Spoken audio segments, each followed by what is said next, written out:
Hi అండి, అందరికీ ఎలా ఉన్నారు? అందరూ బాగున్నారా? నేను చాలా బాగున్నాను. Welcome back to our channel Srihari 4495 vlogs. ఈ వీడియోలో భావన అల్లం ఎలా తయారు చేసుకోవాలో చూపిస్తాను. భావన అల్లం తినడం వల్ల కఫము, జలుబు, దగ్గు, వాంతులు, అలాగే డైజెషన్ ప్రాబ్లమ్స్ ఏమైనా ఉన్నా, నోటి దుర్వాసన, వీటన్నిటికీ చెక్ పెట్టవచ్చు అనమాట. రోజుకొకటి ఈ భావన అల్లం తీసుకోవటం వలన చాలా చాలా ఆరోగ్య ప్రయోజనాలు అయితే ఉన్నాయన్నమాట. ఫస్ట్ ఈ భావన అల్లం ఎలా తయారు చేసుకోవాలో చూపిస్తున్నాను. నేను ఇక్కడ 1/2 కిలో అల్లం అయితే తీసుకున్నాను.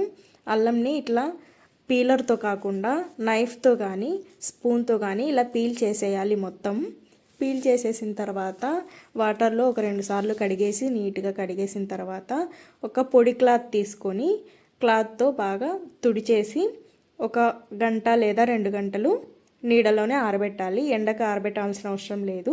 పైన పూర్తిగా తడి ఆరిపోతే సరిపోతుందన్నమాట. చలికాలంలో ఎక్కువ వీటి యొక్క బెనిఫిట్స్ అనేవి ఇంకా ఎక్కువగా ఉంటాయన్నమాట. ప్రతి ఒక్కరికి అవసరం కూడా ఇవి.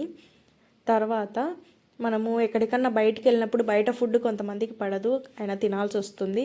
అలాంటప్పుడు కడుపులో ఏదో బరువుగా డైజెషన్ అవ్వక పుల్లటి తేన్పులు అట్లా వస్తుంటాయి కదా, అలాంటప్పుడు ఇది ఒకటి తినండి. చాలా త్వరగానే మీకు రిలీఫ్ అనేది ఉంటుందన్నమాట. ఇలా అల్లము పూర్తిగా పైన తడి మొత్తం ఆరిపోయిన తర్వాత మనకి చిన్న చిన్న పీసెస్ అయితే కట్ చేసుకోవాలి. మరీ చిన్నవి కట్ చేసుకోకూడదు, ఎందుకంటే ఎండిపోయిన తర్వాత చాలా చిన్నగా అవుతాయి అన్నమాట. కాబట్టి మరీ చిన్నవి కాకుండా మరీ పెద్దవి కాకుండా ఒక మీడియం సైజులో చిన్న చిన్న పీసెస్ అయితే కట్ చేసుకోవాలి.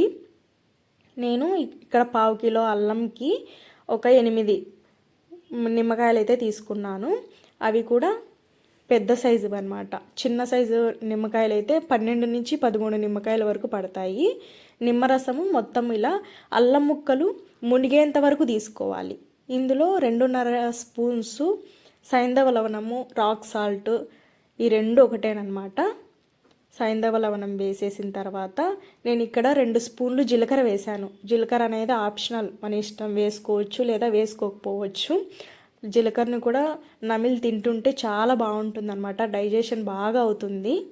ఇక్కడ ఎక్కడికన్నా వెళ్ళినప్పుడు కూడా ట్రావెల్ చేయొచ్చు, బస్సులో కానీ బయటికి ఎక్కడన్నా ఫంక్షన్స్కి వెళ్ళినప్పుడు లేట్గా తినడం వల్ల మనకి ఏమైనా ప్రాబ్లమ్స్ రాకుండా భోజనం చేసిన తర్వాత జీలకర్రను కానీ ఇలా భావన అల్లంని కానీ తింటే చాలా మంచిగా ఉంటుందన్నమాట. మనకే అది తెలుస్తుందన్నమాట వేరియేషన్ అనేది.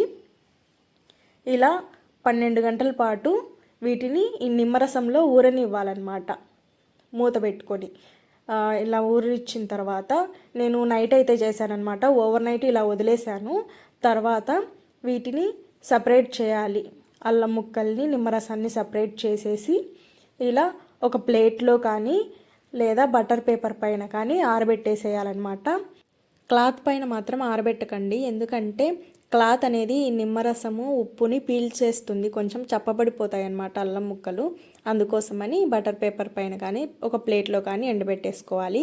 ఎండలోనే ఎండబెట్టాలి. ఈవినింగ్ అయ్యేసరికి మళ్ళీ అల్లం ముక్కల్ని ఇలా బౌల్లోకి తీసేసుకొని నిమ్మరసం మొత్తం ఇందులోకి అల్లం ముక్కల్లోకి వేసేయాలన్నమాట. ఇలా మొత్తం 3 రోజులు చేయాలి. ఇదంతా 3 రోజులు ఖచ్చితంగా టైం పడుతుంది. 3 రోజుల తర్వాత చూడండి, ఈ విధంగా అల్లం ముక్కలు మొత్తం నిమ్మరసం అబ్జార్బ్ చేసేసుకొని ఇలా తయారైపోయాయి. వీటిని నాకు ఒక 3 డేస్ అయితే అల్లం ముక్కలు నిమ్మరసంలో అబ్జార్బ్ చేసుకోవడానికి 3 డేస్ అయితే టైం పట్టింది. ఇవి ఎండడానికి తర్వాత 2 డేస్ టైం పట్టింది అనమాట. మొత్తం 5 రోజులు అయితే టైం పట్టింది నాకు ఇవి ఎండడానికి. ఇవి ఏమాత్రం తడి లేకుండా పూర్తిగా ఎండిపోవాలన్నమాట. ఎండలో ఎండబెట్టాలి. ఇవి పూర్తిగా ఎండిపోయిన తర్వాత 8 కంటైనర్ ప్లాస్టిక్ కావచ్చు, గాజు సీసాలో కానీ స్టోర్ చేసుకోవాలి. ఇవి సంవత్సరం వరకు నిల్వ ఉంటాయి.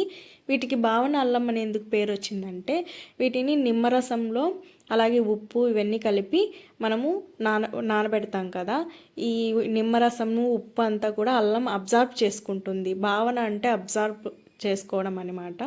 కాబట్టి దీన్ని భావన అల్లం అంటారు. వీడియో కనుక నచ్చినట్లయితే లైక్ చేయండి, షేర్ చేయండి, సబ్స్క్రైబ్ చేసుకోండి. Thank you so much for watching.